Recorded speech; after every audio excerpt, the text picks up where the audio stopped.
Baking bread in a bread machine.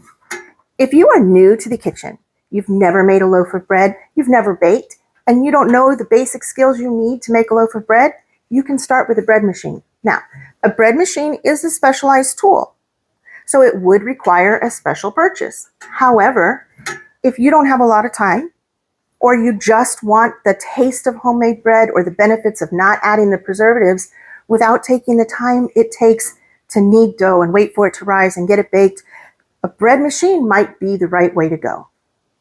I do bake from scratch. I do make my own loaves, but I also like to use the bread machine for fill-in bread loaves during the week. Most bread machines are going to have a variety of settings.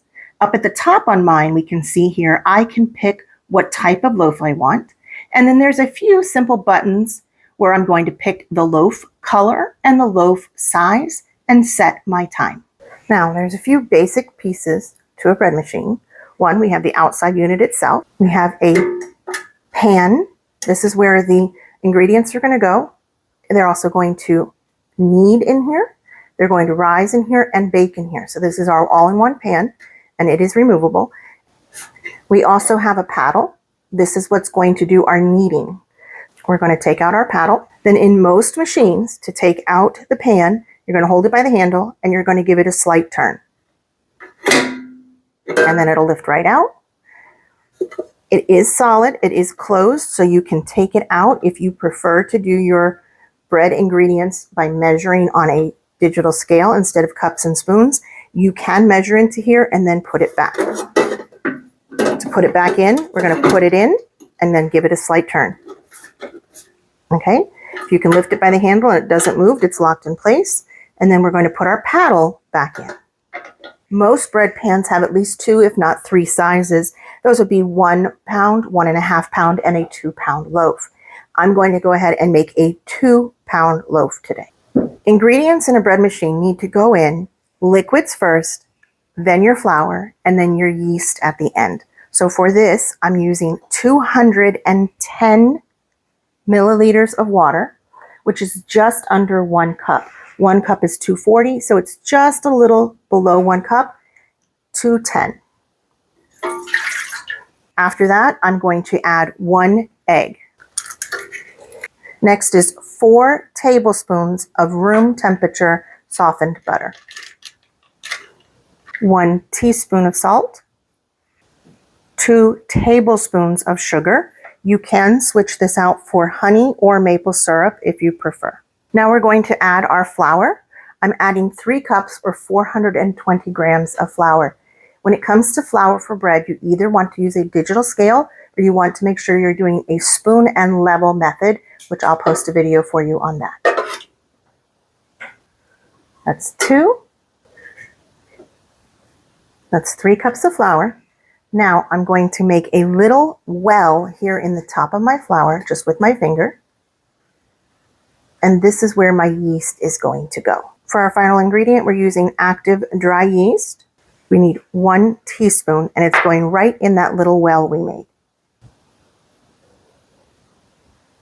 Now we're going to close up our machine, get it plugged in and turned on. Every bread machine may have different settings, but overall, you're going to be able to set things like a knead, how much time you want, add or subtract, the type of loaf you want, which on my machine is 1. It's a basic. Up here at the top, you may have choices.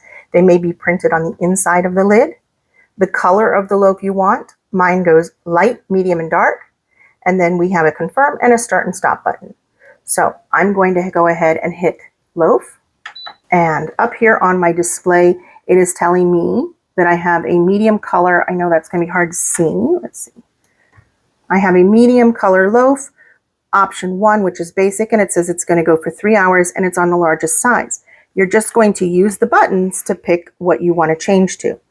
All right, so I'm going to stay with what it's set at right now, a medium color loaf, basic menu 1, and on my largest loaf. I would use my loaf size button to change if I wanted a larger one, and then I'm going to hit confirm and start. My machine is now going to do all the work for me. This loaf will be done in 3 hours. The machine is going to stir it. It's going to knead. It's going to rest and rise. And then it's going to bake.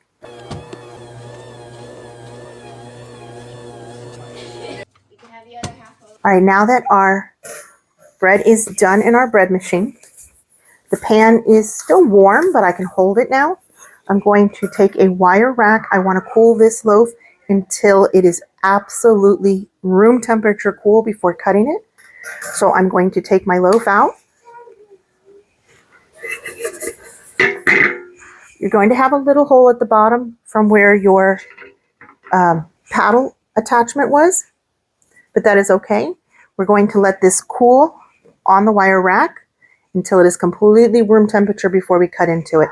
It's important not to leave it to completely cool inside of the pan, or it will steam at the bottom and all this down here will end up really gummy, and we don't want that. So take it out, get it on a wire rack, and leave it on the counter until it's cool. Now, an option would be, if you wanted, you can take, while it's still warm, a little bit of butter and coat the top in butter so it melts over it and makes it really lovely like that. And that is bread made in your bread maker.